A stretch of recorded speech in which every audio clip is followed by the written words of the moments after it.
Hello दोस्तों, नमस्कार। स्वागत है आपका आज की क्लास में, जिसमें आज हम करने वाले हैं टॉप 20 इंपॉर्टेंट पॉलिटी क्वेश्चन को, जो कि आपके पीछे कई एग्जाम में पूछे गए क्वेश्चन हैं। आपको क्लास में शुरू से अंत तक बने रहना है और अंत में अपने स्कोर जरूर शेयर करना है कि 20 में से आपने कितने ही स्कोर किए हैं। अगर क्लास आपको अच्छी लगती है तो कृपया लाइक और शेयर जरूर करें। अगर चैनल पर नए हो तो सब्सक्राइब करना ना भूलें। चलिए देखते हैं पहले क्वेश्चन से। 1600 ईस्वी में ईस्ट इंडिया कंपनी ने किस शासक से चार्टर प्राप्त किया था? राजा जॉन, महारानी विक्टोरिया, महारानी एलिजाबेथ या स्टीफन लैंगटन से? तो बताएंगे आप इसका राइट आंसर कौन सा होगा। तो ऑप्शन नंबर सी आपका राइट आंसर हो जाएगा महारानी एलिजाबेथ से। किससे था बताएंगे? महारानी एलिजाबेथ से चार्टर प्राप्त किया था।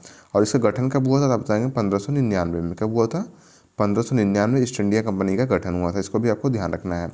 और आपको ये भी ध्यान रखना है कि 31 दिसंबर 1600 में, कब? 31 दिसंबर 1600 में ईस्ट इंडिया कंपनी की स्थापना करके पूर्वी देशों में 15 वर्षों के व्यापार की, कितना? 15 वर्षों के व्यापार का एकाधिकार किसने दिया था? तो आपको बताना है महारानी एलिजाबेथ ने 15 वर्षों के व्यापार का एकाधिकार था। कब दिया था? आप बताएंगे 1600 में, 31 दिसंबर 1600 में। इसको भी आपको ध्यान रखना है।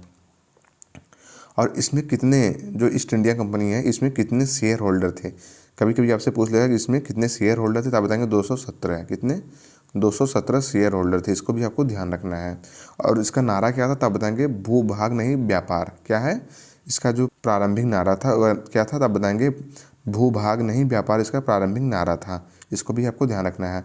और कभी कभी आपसे पूछ लेता है कि जो ईस्ट इंडिया कंपनी है इसका अन्य नाम क्या था? ईस्ट इंडिया कंपनी जो है इसका अन्य नाम क्या था? तो आप बताएंगे मर्चेंट ऑफ एडवेंचर। क्या है? मर्चेंट ऑफ एडवेंचर इसका अन्य नाम था। तो इन सबको आपको ध्यान रखना है। अगला क्वेश्चन देखेंगे, निम्नलिखित में से कौन भारतीय संघीय प्रणाली की विशेषता नहीं है? लिखित संविधान, स्वतंत्र न्यायपालिका, केंद्र और राज्य के बीच शक्तियों का विभाजन या एकल स्तरीय सरकार? तो बताएंगे इनमें से कौन भारतीय संघीय प्रणाली की विशेषता नहीं है। तो लिखित संविधान ये हमारी भारतीय संघीय प्रणाली जो इसकी विशेषता है, और स्वतंत्र न्यायपालिका ये भी विशेषता है। केंद्र और राज्य के बीच शक्तियों का विभाजन ये भी हमारे भारतीय संघीय प्रणाली की विशेषता है। इसके अलावा जो एकल स्तरीय सरकार है ये हमारे भारतीय संघीय प्रणाली की विशेषता नहीं है। तो ऑप्शन नंबर डी आपका राइट आंसर हो जाएगा कि एकल स्तरीय सरकार जो है ये भारतीय संघीय प्रणाली की विशेषता नहीं है। तो ऑप्शन डी आपका राइट आंसर हो जाएगा। अगला क्वेश्चन है, भारत में सबसे पुराना ईसाई चर्च निम्नलिखित में से किस राज्य में स्थापित किया गया था? कोलकाता, केरल, महाराष्ट्र या गोवा में? तो बताएंगे आप लोग इसका राइट आंसर कौन सा होगा। तो ऑप्शन नंबर बी आपका राइट आंसर हो जाएगा केरल में। कहाँ स्थापित किया गया था? बताएंगे केरल में स्थापित किया गया था। और इसका नाम क्या था? बताएंगे सेंट थॉमस चर्च। क्या नाम था? बताएंगे सेंट थॉमस चर्च था। इसको आपको ध्यान रखना है। जो पहला चर्च था उसका नाम था सेंट थॉमस चर्च। और कहाँ पर स्थापित किया गया था? बताएंगे केरल में स्थापित किया गया था। इसके अलावा आपसे कभी कभी पूछ देता है कि सबसे पहला ईसाई मिशनरी कौन था? तो आपको बताना है थॉमस द एपोस्टल। कौन था? थॉमस द एपोस्टल सबसे पहला ईसाई मिशनरी था। इसको भी आपको ध्यान रखना है। भारत सरकार अधिनियम 1935 में कितनी धाराएं हैं? 320, 321, 330 या 389? तो बताएंगे आप लोग इसका राइट आंसर कौन सा होगा। तो ऑप्शन नंबर बी आपका राइट आंसर है 321 धाराएं हैं। कितनी धाराएं हैं? तो आपको बताना है 321 धाराएं हैं। और कितनी अनुसूची हैं? तो आपको बताएंगे 10 अनुसूची हैं। कितनी अनुसूची हैं? तो आपको बताना है 10 अनुसूची हैं। नेक्स्ट क्वेश्चन है, पोर्टफोलियो प्रणाली किसके द्वारा लागू की गई थी? कैनिंग, विलियम बेंटिंग, डफरिन या मेयो? तो बताएंगे कि जो पोर्टफोलियो प्रणाली है किसके द्वारा लागू की गई थी। तो ऑप्शन नंबर ए आपका राइट आंसर हो जाएगा कैनिंग के द्वारा। किसके द्वारा? आप बताएंगे कैनिंग के द्वारा लागू की गई थी। नेक्स्ट क्वेश्चन है, पिट्स इंडिया अधिनियम किस वर्ष पारित किया गया था या पारित हुआ था? 1857, 1735, 1661 या 1784 में? तो बताएंगे आप इसका राइट आंसर कौन सा होगा। तो ऑप्शन डी आपका राइट आंसर हो जाएगा 1784 में। किस वर्ष पारित किया गया था? बताएंगे 1784 में पारित किया गया था। आपको ध्यान रखना है। और इसको तैयार करने वाला कौन थे? तो आप बताएंगे ब्रिटिश पीएम विलियम पिट्स। कौन थे? ब्रिटिश पीएम विलियम पिट्स थे। उन्होंने इसको तैयार किया था। इसको आपको ध्यान रखना है। और यह फॉक्स बिल में संशोधन करके तैयार किया गया था। किसके द्वारा, तब बताएंगे ब्रिटिश पीएम पिट्स के द्वारा। और किसके संशोधन करके, तब बताएंगे फॉक्स बिल का संशोधन करके इसको तैयार किया गया था। तो ऑप्शन नंबर डी आपका राइट आंसर हो जाएगा। नेक्स्ट क्वेश्चन देखेंगे, भारत में दास प्रथा को किस वर्ष अवैध घोषित किया गया था? 1736, 1835, 1843 या 1921 में? तो ऑप्शन नंबर सी आपका राइट आंसर हो जाएगा 1843 में। किस वर्ष घोषित किया गया, तब बताएंगे 1843 में अवैध घोषित किया गया था। ईस्ट इंडिया कंपनी की स्थापना के समय भारत का शासक कौन था? अकबर, शेर शाह, औरंगजेब, हुमायूं? तो बताना है आप सबको इसका राइट आंसर कौन सा होगा। तो ऑप्शन नंबर ए आपका राइट आंसर हो जाएगा अकबर। कौन था, बताएंगे ईस्ट इंडिया कंपनी की स्थापना के समय जो भारत का शासक था अकबर था। और अकबर का शासनकाल कब से कब तक रहा था आपको बताना है, 1556 से 1605 तक। कब, 1556 से 1605 तक इसका शासनकाल रहा। इसको आपको ध्यान रखना है। नेक्स्ट क्वेश्चन है, भारत का संघीय न्यायालय किस वर्ष स्थापित किया गया था? 1935, 1937, 1950 या 1955 में? तो ऑप्शन बी आपका राइट आंसर है 1937 में। कब स्थापित किया गया, तब बताएंगे 1937 में इसकी स्थापना की गई थी। तो option number B right answer हो जाएगा।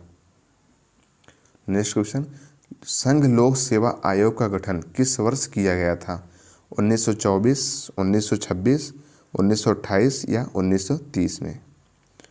तो option number B right answer हो जाएगा 1926 में। किस वर्ष स्थापना की गई, अब बताएंगे जो हमारा यूपीएससी है इसकी स्थापना किस वर्ष की गई, तब बताएंगे 1926 में। तो ऑप्शन बी राइट आंसर हो जाएगा। नेक्स्ट क्वेश्चन है, क्रिप्स मिशन भारत में किस वर्ष आया? 1935, 1940, 1942 या 1945 में? तो ऑप्शन सी आपका राइट आंसर हो जाएगा 1942 में। किस वर्ष आया था, आप बताएंगे 1942 में आया था। और इसकी घोषणा कब हुई थी, तो आप बताएंगे 11 मार्च 1942 को। कब, 11 मार्च 1942 की इसकी घोषणा हुई थी। और दिल्ली कब आया था, तब बताएंगे 23 मार्च को आया था। कब, 23 मार्च को आया था। और क्रिप्स मिशन जो है वापस कब गया था, तो अब बताना है 11 अप्रैल को। कब, 11 अप्रैल 1942 को वापस चला गया था। इस सबको आपको ध्यान रखना है। और इसका उद्देश्य क्या था, तो आप बताएंगे सेकेंड वर्ल्ड वार में भारतीयों का सहयोग प्राप्त करना। क्या इसका उद्देश्य था, तो आपको बताना है सेकेंड वर्ल्ड वार में भारतीयों का सहयोग प्राप्त करना इसका उद्देश्य था। नेक्स्ट क्वेश्चन है, निम्नलिखित में से कौन क्रिप्स मिशन की विफलता का तात्कालिक प्रभाव था? शिमला आंदोलन, सविनय अवज्ञा आंदोलन, भारत छोड़ो आंदोलन या खिलाफत आंदोलन? तो ऑप्शन सी आपका राइट आंसर हो जाएगा भारत छोड़ो आंदोलन। कौन सा, तो बताएंगे भारत छोड़ो आंदोलन। तो option number C right answer हो जाएगा। अगला क्वेश्चन है, किस चार्टर अधिनियम के द्वारा भारत में ईसाई धर्म का प्रसार करने की अनुमति दी गई थी? चार्टर अधिनियम 1793, चार्टर अधिनियम 1813, चार्टर अधिनियम 1833 या चार्टर अधिनियम 1853? तो बताएंगे कि किस अधिनियम के द्वारा भारत में ईसाई धर्म प्रसार करने की अनुमति दी गई। तो ऑप्शन नंबर बी आपका राइट आंसर हो जाएगा चार्टर अधिनियम 1813 में। तो ऑप्शन नंबर बी आपका राइट आंसर हो जाएगा। नेक्स्ट क्वेश्चन है, 1813 के चार्टर अधिनियम ने भारत के ईस्ट इंडिया कंपनी के शासन को अगले कितने वर्षों के लिए बढ़ा दिया था? 10, 15, 20 या 25? तो बताएंगे जो 1813 का चार्टर था इसने भारत की ईस्ट इंडिया कंपनी के शासन को अगले कितने वर्षों के लिए बढ़ा दिया था? तो ऑप्शन सी राइट आंसर हो जाएगा 20 वर्षों के लिए। कितने वर्षों के लिए, तो आपको बताना है 20 वर्षों के लिए बढ़ा दिया था। नेक्स्ट क्वेश्चन है, भारत में संघीय न्यायालय की स्थापना किस अधिनियम के द्वारा की गई? भारत शासन अधिनियम 1935, भारत सरकार अधिनियम 1919, चार्टर अधिनियम 1853 या ली कमीशन 1923 के द्वारा? तो बताएंगे जो हमारा संघीय न्यायालय है इसकी स्थापना किस अधिनियम के द्वारा की गई थी? तो ऑप्शन नंबर ए आपका राइट आंसर हो जाएगा भारत शासन अधिनियम 1935 के द्वारा। किसके द्वारा, तो आपको बताना है भारत शासन अधिनियम 1935 के द्वारा। अगला क्वेश्चन देखेंगे, निम्नलिखित में से किस अधिनियम ने भारत की गवर्नर जनरल को वायसराय का पद दे दिया था? 1813 का चार्टर अधिनियम, भारत सरकार अधिनियम 1858, 1833 का चार्टर अधिनियम या रेगुलेटिंग एक्ट 1773? तो बताएंगे किस अधिनियम ने भारत के गवर्नर जनरल को वायसराय का पद दिया था? तो ऑप्शन नंबर बी आपका राइट आंसर हो जाएगा भारत सरकार अधिनियम 1858। कौन सा, तो आप बताएंगे भारत सरकार अधिनियम 1858 के द्वारा। और पहला वायसराय कौन बना था, आप बताएंगे कैनिंग बना था। कौन, कैनिंग जो है भारत का पहला वायसराय बना था, क्योंकि उस समय भारत का गवर्नर जनरल था। इसको भी आपको ध्यान रखना है। नेक्स्ट क्वेश्चन है, निम्नलिखित में से किसे भारतीय लोगों का मैग्ना कार्टा के रूप में जाना जाता है? चार्टर अधिनियम 1853, मार्लिमेंटो एक्ट, भारत शासन अधिनियम 1935 या महारानी की उद्घोषणा 1858। तो ऑप्शन नंबर डी आपका राइट आंसर हो जाएगा महारानी की उद्घोषणा 1858। तो इसमें क्या हुआ था, तो आपको बताना है। ईस्ट इंडिया कंपनी की सत्ता का खत्म करके ब्रिटिश ताज का शासन हुआ था। क्या हुआ था, इस समय ईस्ट इंडिया कंपनी का जो शासन था उसको खत्म करके ब्रिटिश ताज का शासन शुरू हुआ था। तो इसको आपको ध्यान रखना है। नेक्स्ट क्वेश्चन है, भारत के किस वायसराय ने अगस्त प्रस्ताव की घोषणा की? चेम्सफोर्ड, लिटन, लिनलिथगो या इरविन ने? तो ऑप्शन सी आपका राइट आंसर हो जाएगा लिनलिथगो ने। किसने घोषणा की थी, तो आप बताएंगे अगस्त प्रस्ताव की घोषणा लिनलिथगो ने की थी। कब किया था, तो आप बताएंगे 8 अगस्त 1940 को। कब, 8 अगस्त 1940 को अगस्त प्रस्ताव की घोषणा की थी। इसको वो आपको ध्यान रखना है। विभाजन के समय भारत में रियासतों की संख्या कितनी थी? 550, 560, 565 या 570? तो ऑप्शन सी आपका राइट आंसर हो जाएगा 565 थी। कितनी थी, तो आपको बताना है। भारत के विभाजन के समय रियासतों की संख्या जो है 565 थी। तो option number C right answer हो जाएगा। नेक्स्ट क्वेश्चन है, संविधान सभा को भारतीय स्वतंत्रता अधिनियम 1947 की किस धारा द्वारा मान्यता दी गई थी? धारा 5 की सबसेक्शन 1, धारा 8 की सबसेक्शन 1, धारा 9 की सबसेक्शन 2, धारा 10 के सबसेक्शन 1। तो बताएंगे इनमें से राइट आंसर कौन सा होगा?